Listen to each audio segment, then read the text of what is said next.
Jingle bells, jingle all the way. Oh, what fun. If you're looking for festive, elegant, and delicious Christmas ideas that aren't going to break the bank, I have 5 new recipes for you today. All the way. Oh, what fun it is to ride in the one-horse open sleigh. This recipe is for a slow cooker cranberry pot roast, which is such a festive take on a traditional pot roast. And I've done Mississippi pot roast on Christmas in the past. It's so nice. It's like set it and forget it in the crock pot. If you've never made Mississippi pot roast, I have an excellent recipe on my website. I will put down in the description box for you. But this one is actually even more festive and I think delicious, especially for a Christmas day. You want to start with 1 can of whole canned cranberry sauce, or you can make your own if that's what you prefer, and then 1 packet of Lipton onion soup mix. This is so simple, so it's a super easy thing to just get started in the morning and you're going to have your whole day set. Then you just pour that delicious mixture right over your pot roast. So you want to get a chuck roast, like 3 to 4 pounds, bigger if you need to. If you need to like double it up, do 2 crock pots because you have a lot of people coming, that's totally fine too.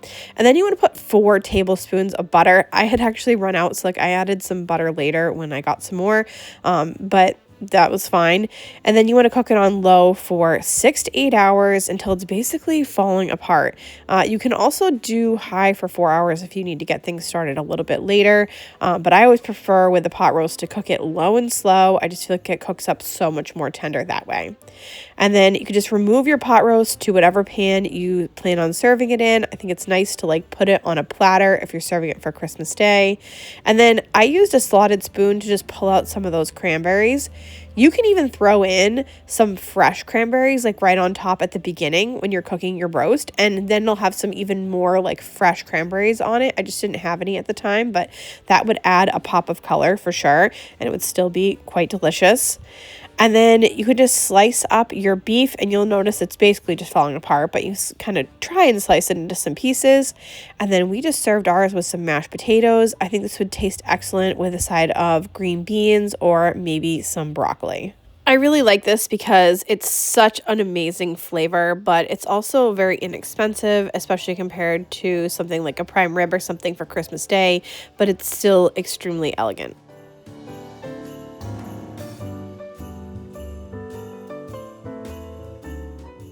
Next up, I'm making lamb sliders. These are absolutely phenomenal and not necessarily something I would have thought of in the past. Now, ground lamb can actually end up being pretty inexpensive compared to what I think of lamb, like a leg of lamb or a rack of lamb.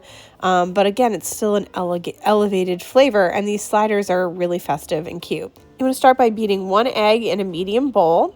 And to that, we're going to add 2 tablespoons of panko breadcrumbs. You want to add a teaspoon of cumin and a half a teaspoon of ground coriander. Give that a good mix and then set it aside. And then you want to mince about a 1/4 cup of fresh mint. It's important that you do have fresh mint here, but I was actually able to find some on sale. It was like 99 cents. So, see what you can find, especially this time of year. And then about 2 teaspoons of minced, or you can do a 1/4 cup of fresh minced parsley. I didn't have that, so I used 2 teaspoons of dried parsley. And then you want to zest in about a tablespoon of lemon zest. I was using a microplane here, and microplanes are really interesting in that they actually go dull and you need to buy new ones every once in a while. So I actually need to get a new one, as I was noticing that it wasn't quite microplaning like it used to. And then to that mixture, you can just add in 1 pound of ground lamb. I can find grass-fed ground lamb at my local grocery store. It's often on sale. You could see there's like a 50% off little sticker on there. And so I'll buy it and then just pop it in the freezer for use later on. And I was really, really excited to find this recipe because it's really delicious. Like, it makes the most amazing little sliders, and it actually doubles for a meatball recipe. And I've made that since, even as just meatballs, and then put some feta over the top, and it's absolutely phenomenal. So either would work for your Christmas meal.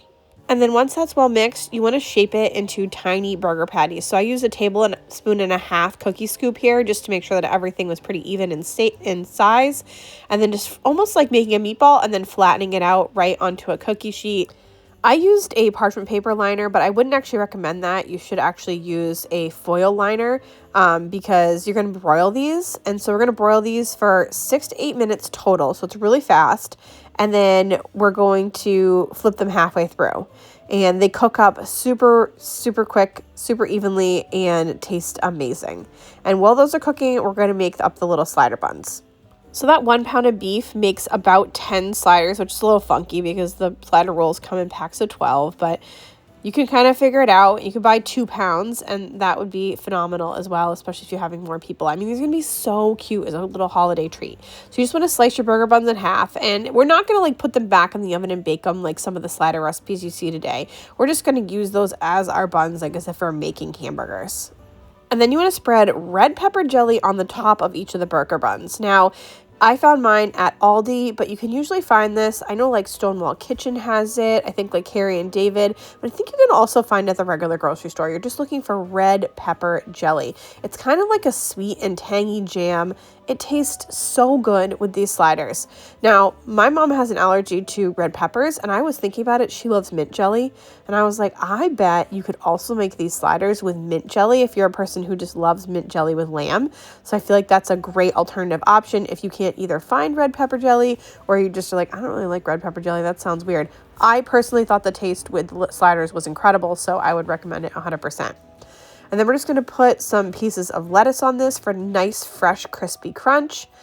And then when those sliders come out, you want to put those little burgers right on top. I only made 6 of the actual burgers, or actually I ate 6 of them because my husband and I were the only ones that were going to eat them this particular night. Like we weren't having like a party or anything. It was just to test the recipe out, and it worked out great. And then you want to top that with some feta cheese, and they're really phenomenal. Like I need to make them for all my friends now. It's going to be a new recipe that I can't wait to share with everybody.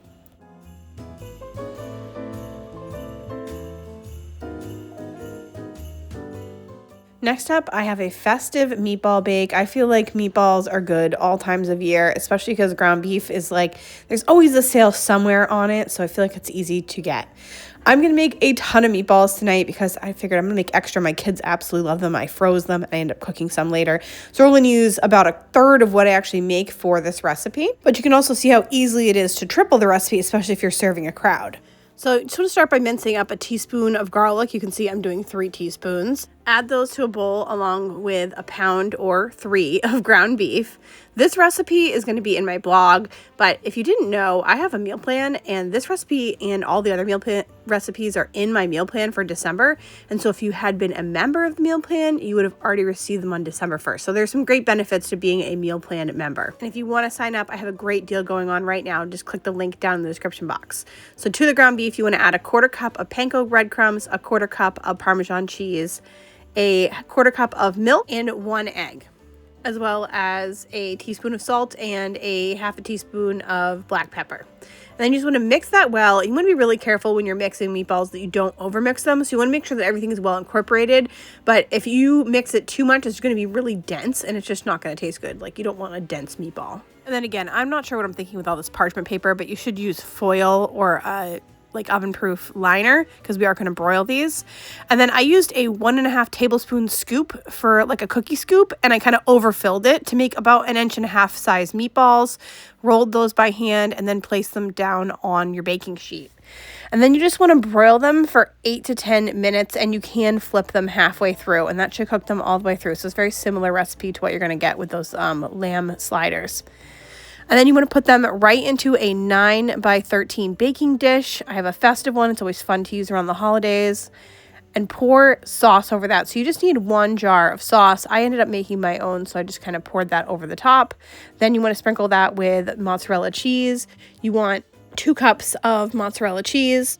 And then we're going to broil that for an additional 3 to 5 minutes so that it's nice and warm, all that sauce is warm, and that cheese is melted. And then you can sprinkle this with either some chopped fresh parsley, or I just had dried parsley, so that's what I sprinkled mine with. It makes it look really festive with the red, white, and green. And then you could serve this as like just meatballs as a side dish. You could serve it with some pasta. You could serve it with bread rolls to make like little meatball sliders or little meatball rolls. The options feel a little bit endless with this, but it's so beautiful. It'll look really great on like a holiday table or spread. Next up, we have a cheesy ground beef stuffed manicotti. This is another one that just looks so festive. It is so incredibly delicious. Like, we couldn't stop eating this, and it's actually not very expensive. So you can, and with the meatballs and with this, you can make those ahead and then heat them up, which is really cool. So I love the idea of the make ahead dish that you can just heat up day of. So you want to start with a box of manicotti noodles. There's only a few brands that make them, which is a little bit frustrating for me, but any regular grocery store should carry them. I think I had like the Prince Pasta brand. And so you just want to cook those according to package instructions for the al dente. So they're going to be like a little bit under, because we're still going to bake this and you don't want it to end up being completely soggy. And then once those are done, you just want to drain them and then lay them on a baking sheet to cool separately so they don't stick together. And then my recipe actually calls for frozen spinach, but I'm going to use fresh here because that's what I have. So I always just recommend use what you have on hand. Make changes if you need to based on what you already have, just to save money and not to waste. I hate wasting ingredients, you know? So you could use the frozen spinach. You can thaw that and get the water out of it, and we'll add that later. Or you can cook up spinach like this. This is a couple of cups. And then I'm just going to put some oil in the bottom of a pan and cook it for just like 2 to 3 minutes until it's wilted down. You do want to make sure you chop it pretty good because you don't want like big pieces of spinach in the manicotti. And now we're going to make the filling. So you just need a 16 or 15 ounce container of ricotta cheese, 1 cup of cottage cheese. Then we're going to mix that with a 1/4 cup of Parmesan cheese. I happen to have the shredded, but you can just use the shaker stuff too. A 1/4 cup of parsley. If you don't have fresh, you can use a couple tablespoons of dried. You're going to add that spinach in there, as well as 1.5 cups of mozzarella cheese, 1 egg, and a teaspoon of garlic powder, and you can use fresh if you have it. A 1/4 teaspoon of salt, a 1/4 teaspoon of black pepper, and just a pinch of nutmeg. And then just give that a good stir until everything is well incorporated. So we're slowly working on the fillings here. So you want to cook a pound of ground beef with 1 diced onion over medium heat, or however you would normally cook it. You want to drain off any excess fat and add a jar of tomato sauce. Now, if you don't have a jar of tomato sauce, I do have a recipe on my website that includes kind of making your own sauce versus store-bought, and that's all going to depend on what you have on hand. So I didn't have the crushed tomatoes on hand. I had tomato sauce, so I just omitted adding like the garlic and extra things that you would add to make it into a sauce. And now we're just ready to assemble. So you want to take a 9x13. I did mine on like a 11x17, but I found that it really would have been fine in a smaller dish. So whatever size you have will work. And just put a couple of tablespoons, maybe like 3 tablespoons of the sauce on the bottom of the pan. And that's just going to keep the manicotti from sticking to the bottom. And then you want to take all of that cheese mixture and put it into either a piping bag or a Ziploc bag. And then we're going to cut off the end of that and hold up those manicottis and just squeeze the sauce right into there. And it actually works amazingly well. You do it on each side and it fills the manicottis perfectly. Now, this recipe doesn't fill all of the manicottis in the box. Mine was able to fill 8. So you're very easily could just double the amount and probably fill all of the manicottis in the box and make quite a bit more, especially if you're doing this for a holiday celebration. So you just need to buy a little bit more ricotta and cottage cheese. But overall, flavor is incredible in this. And how fun is it to kind of fill your own manicottis? It feels very, very elegant. So then you're just going to take this and cover it with the rest of the sauce. And it's just going to look gorgeous. And I'm just going to cover it up with some tin foil. And we're going to bake this for 40 to 45 minutes at 375 degrees. And then at that point, you want to take it out and sprinkle it with a cup to 2 cups of mozzarella cheese, you know, however much you want to put on there. I kind of like it like it's already pretty cheesy, so a cup is just fine for me. And a 1/4 cup of Parmesan cheese. And then bake that uncovered for another 15 minutes until that cheese is melty and golden. And then you can take that out and sprinkle it with 2 tablespoons of minced parsley, or you could do dried if that's what you have. And it's just, again, those festive green, white, red colors. It is a hearty meal. It is so fantastic. It feels like you got it from an Italian restaurant and you just made it at home. And it's, again, a great make ahead.